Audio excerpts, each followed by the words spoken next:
Сәлеметсіздер ме? Бүгінгі сабағымыздың тақырыбы кристалдық тор түрлері, байланыс типтері және заттардың қасиеттері арасындағы өзара байланыс. Оқу бағдарламасына сәйкес оқу мақсаты заттар қасиеттерінің кристалдық тор түрлеріне тәуелділігін түсіндіру. Алмаз бен графит екеуі де көміртек атомдарынан тұрады. Бірақ алмаз неге себепті қатты, ал графит жұмсақ екендігі туралы ойланып көрдіңіз бе? Екеуі де таза көміртектен тұрады, бірақ қасиеттері күрт ерекшеленеді.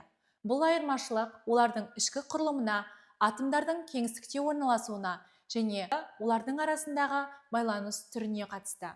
Заттардың құрылымы мен бөлшектерінің бір-бірімен байланысу жолы олардың беріктігіне, балқу температурасына және физикалық қасиеттеріне әсер етеді.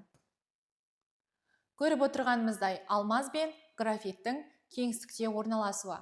Алмаз тығыз әрі құрылымы берік, ал графит қабаттардан орналасады.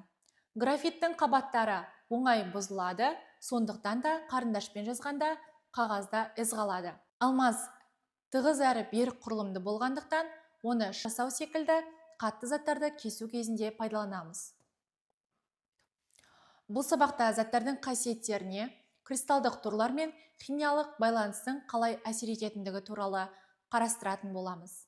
Сол себепті материалдардың не себепті белгілі бір салаларда қолданылатынын түсіндіруге болады. Мысалы, металдарды технологияда, ал ас тұзын химия өнеркәсібінде пайдаланады. Бұл олардың құрылымы мен қасиеттерімен түсіндіріледі.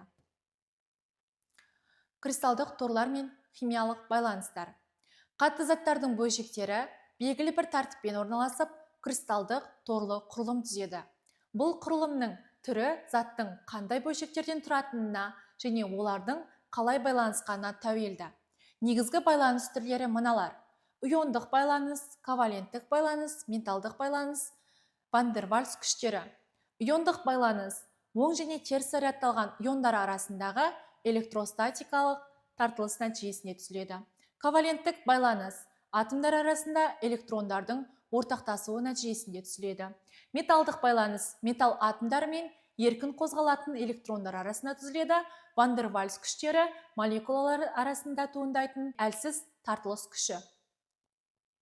Химиялық байланыс типтеріне сәйкес кристалдық құрылымды төртке жіктейміз. Иондық кристалдар. Мысалы, ас тұзы натрий хлориді. Құрылысы оң және теріс иондардың торда реттеліп орналасуы нәтижесінде түзіледі. Қасиеттері: балқу және қайнау температурасы жоғары, қатты әрі морт, балқытылғанда немесе суда ерігенде электр тогын өткізеді.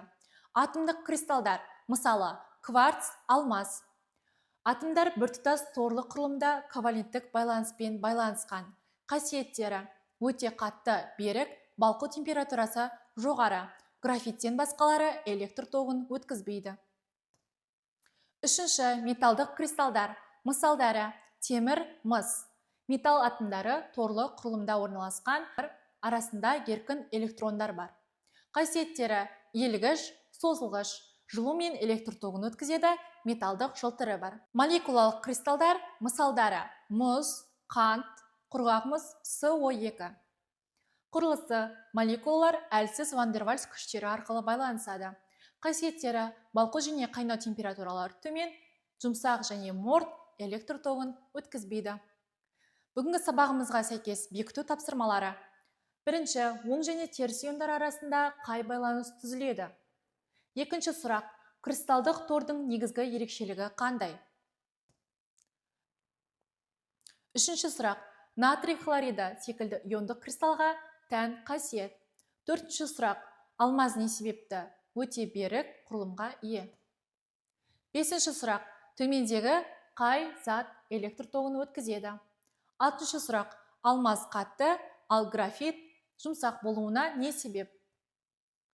Жетінші сұрақ: қай заттың балқу температурасы өте жоғары? Сегізінші сұрақ: оқушы алмаз бен ас тұзының қасиеттерін салыстырды. Нәтижесінде мынадай қорытындыға келді: алмаз өте қатты әрі электр тогын өткізбейді. Ал ас тұзы морт үгілгіш, жоғары балқу температурасына ие және судағы ерітіндісі электр тогын өткізеді. Осы айырмашылықтарды ең жақсы түсіндіретін жауап қайсы? Алмаз бен ас тұзының түстері әртүрлі. Алмаз коваленттік торлы, ал ас тұзы иондық торлы байланысқа ие. Ас тұзы металл атомдарынан, ал алмаз көміртек атомдарынан тұрады. Ас тұзында бос электрондар бар, ал алмазда олар берік байланысқан. Ас тұзы натрий хлориді суда оңай ериді және ерітінді күйінде электр тогын өткізеді. Бұл қалай жүзеге асады? 10-шы сұрақ. Заттар мен олардың қасиеттерін сәйкестендіріңіз. Заттар: ас тұзы, алмаз, графит, қант. Қасиеттері: балқу температурасы төмен, суда ериді. Балқу температурасы жоғары, балқытылғанда немесе суда ерігенде электр тогын өткізеді. Жұмсақ, тайғақ, электр тогын өткізеді. Өте қатты, электр тогын өткізбейді. Соңғы сұрақ. Заттар мен олардың қолдану саласын сәйкестендіріңіз. Заттар: ас тұзы, алмаз, графит, мыс. Қолдану аясы: кескіш құралдар жасау, электр сымдарын жасау, қарындаш өзегін жасау және тағамды дәмдеуіш. Назарларыңызға рахмет.